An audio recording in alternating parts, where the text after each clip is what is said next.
अगर RRB ALP परीक्षा की तैयारी चल रही है तो इंजीनियरिंग सिंबल्स वाला जो टॉपिक है वो थोड़ा मुश्किल लगता है ना? पर सच कहूं तो ये सिर्फ कुछ तस्वीरें नहीं हैं, ये तो स्कोर बढ़ाने का एक पक्का तरीका है। और आज हम यही देखने वाले हैं कि इसे कैसे किया जाए। हाँ, मानता हूं, सैकड़ों टेक्निकल सिंबल्स को एक साथ देखकर किसी का भी सिर घूम सकता है। और जब एग्जाम का प्रेशर हो तब तो ये एक पहाड़ जैसी चुनौती लगती है, बिल्कुल। लेकिन यहाँ एक अच्छी खबर भी है। इन सबको रटने की कोई ज़रूरत नहीं है। जी हाँ, कोई ज़रूरत नहीं है। असल में कामयाबी रट्टा मारने से नहीं, बल्कि एक स्मार्ट स्ट्रैटेजी से मिलती है। और आज हमारा पूरा फोकस उसी स्ट्रैटेजी पर रहेगा। तो इंजीनियरिंग सिंबल चैलेंज। अब सवाल यह है कि आरआरबी एएलपी एग्जाम के लिए ये टॉपिक आखिर इतना जरूरी क्यों है? चलिए इसे समझते हैं। ये सिर्फ कुछ निशानियां नहीं हैं, ये तो स्कोरिंग के सुनहरे मौके हैं। देखिए, आरआरबी एएलपी एग्जाम का जो स्ट्रक्चर है उसमें 2 स्टेज हैं, CBT1 और CBT2। और ये जो सिंबॉलिक रिप्रेजेंटेशन है ये सीधा CBT2 के पार्ट ए में आता है, बेसिक साइंस और इंजीनियरिंग वाले सेक्शन में। मतलब साफ है, इन सिंबल्स में मास्टर बनना अच्छे स्कोर के लिए बेहद जरूरी है। इन्हें नजरअंदाज करना मतलब सीधे सीधे अपने नंबर गंवाना। चलिए अब बात करते हैं सफलता की स्ट्रैटेजी की, मतलब रट्टा मारने से हटकर चीजों को समझने की तरफ कैसे बढ़ा जाए। चुनौती तो साफ है, अब समाधान पर आते हैं। हमें अपनी सोच बदलनी होगी। सिर्फ याद करने से काम नहीं चलेगा, अब हमें समझना होगा और पैटर्न्स को पहचानना होगा। और यही सबसे जरूरी बात है। असल की पॉइंट हर सिंबल को रटना नहीं है, बल्कि प्रैक्टिस करना है, पैटर्न्स को पकड़ना है और पिछले सालों के सवालों से लॉजिक को समझना है। जब पुराने पेपर्स को देखते हैं तो ये समझ आने लगता है कि एग्जामिनर आखिर सोचता क्या है और कौन से सिंबल्स बार बार पूछे जाते हैं। तो ये रहा हमारा आज का रोड मैप। हम इंजीनियरिंग सिंबल चैलेंज से शुरू करेंगे, फिर सफलता की स्ट्रैटेजी पर बात करेंगे, उसके बाद हम मटेरियल्स, मैकेनिकल और इलेक्ट्रिकल सिंबल्स को समझेंगे और आखिर में एग्जाम के लिए एक फाइनल ब्लूप्रिंट तैयार करेंगे। तो चलिए शुरू करते हैं। तो पहला टॉपिक है मटेरियल्स और शेप्स को पढ़ना। ये इंजीनियरिंग की विजुअल लैंग्वेज है और सच कहूँ तो ये सिंबल्स की सबसे आसान कैटेगरी में से एक है। ऐसा इसलिए क्योंकि ये अक्सर देखने में बिल्कुल उसी मटेरियल जैसे लगते हैं जिसे वो दर्शाते हैं। अब जरा इसे देखिए, 2 बहुत ही कॉमन मटेरियल्स, स्टील और लकड़ी। इनके सिंबल्स कितने अलग हैं। स्टील को दिखाने के लिए सीधी पैरेलल लाइनें यानी हैचिंग लाइंस होती हैं, सिंपल और सीधा।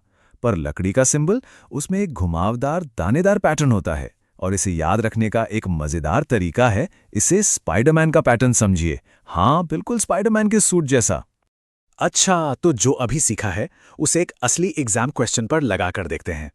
सवाल है, एक आयताकार लकड़ी के सेक्शन का सिंबल कौन सा है? जरा ऑप्शंस पर नजर डालिए। कुछ जाना पहचाना पैटर्न देखा? और सही जवाब है ऑप्शन डी। देखा, वो स्पाइडरमैन वाली ट्रिक कितनी काम की है। सच में यही छोटी छोटी ट्रिक्स होती हैं जो एग्जाम के प्रेशर में सारा फर्क पैदा कर देती हैं। आगे बढ़ते हैं मैकेनिकल सिंबल्स की तरफ। यहां हम वेल्ड्स, थ्रेड्स और बहुत कुछ समझेंगे। मतलब ये वो सिंबल्स हैं जो बताते हैं कि अलग अलग पार्ट्स आपस में जुड़ते कैसे हैं या उन्हें आकार कैसे दिया जाता है। स्क्रू थ्रेड से अक्सर सवाल पूछे जाते हैं। अब देखिए, सबको रटने की जरूरत नहीं है, लेकिन कुछ खास एंगल्स पर ध्यान देना जरूरी है। जैसे एक्मे थ्रेड के लिए 29 डिग्री और ब्रिटिश एसोसिएशन यानी BA के लिए 47.5 डिग्री। ये वो नंबर्स हैं जो अक्सर ऑप्शंस में दिख जाते हैं, तो इनसे जान पहचान होना अच्छा है। अब बात करते हैं वेल्डिंग सिंबल्स की। ये काफी लॉजिकल होते हैं। सबसे बेसिक है फिलेट वेल्ड। ये वेल्ड लगभग एक ट्रायंगल के शेप का होता है और इसका सिंबल बिल्कुल एक सिंपल राइट एंगल ट्रायंगल। जैसा वेल्ड वैसा सिंबल। चलिए अब एक स्टेप और आगे बढ़ते हैं। Single V butt weld. इसमें क्या होता है, धातु के किनारों को V शेप में काटा जाता है, तो जाहिर है इसका सिंबल भी V ही होगा। ये एक बेहतरीन उदाहरण है कि कैसे सिंबल्स वेल्ड के असली शेप को ही कॉपी करते हैं। और यही पैटर्न आगे भी चलता है। डबल V बट वेल्ड में क्या होता है, एक V ऊपर से एक V नीचे से, दोनों मिलके क्या बना, एक X का शेप। तो इसका सिंबल भी X ही होता है। कितना आसान और लॉजिकल है ना। मैकेनिकल सिंबल्स में एक और बढ़िया पैटर्न देखने को मिलता है स्प्रिंग्स में। एक होता है कंप्रेशन स्प्रिंग, जिसे दबाया जाता है तो उसके सिरे फ्लैट होते हैं।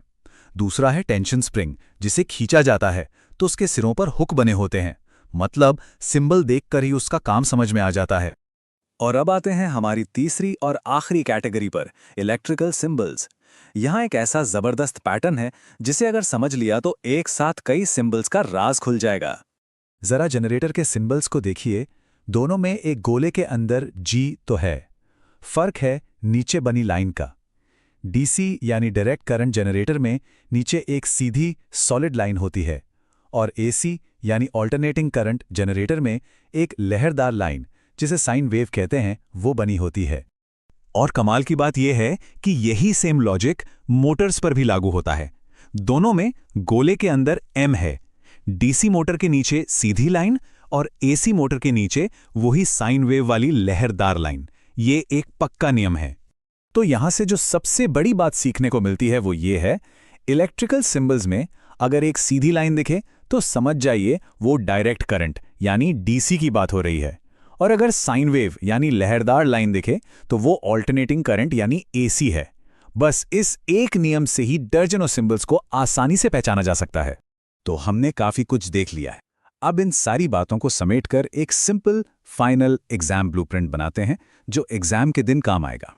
तो यह है सफलता का ब्लूप्रिंट। पहला, सिंबल्स को कैटेगरी में बांटें, मटेरियल्स, मैकेनिकल, इलेक्ट्रिकल। दूसरा, विजुअल पैटर्न्स और लॉजिक को ढूंढें, जैसे डीसी के लिए सीधी लाइन या लकड़ी के लिए वो स्पाइडरमैन वाली ट्रिक। तीसरा और सबसे जरूरी, पिछले सालों के क्वेश्चंस यानी PYQs की जमकर प्रैक्टिस करें। लिस्ट को रटने के बजाय सिस्टम को समझने पर फोकस करें। तो अब स्ट्रैटेजी तो तैयार है। सवाल यह है कि तैयारी शुरू करने के लिए सबसे पहले कौन सी कैटेगरी को चुना जाए, मटेरियल्स, मैकेनिकल या फिर इलेक्ट्रिकल।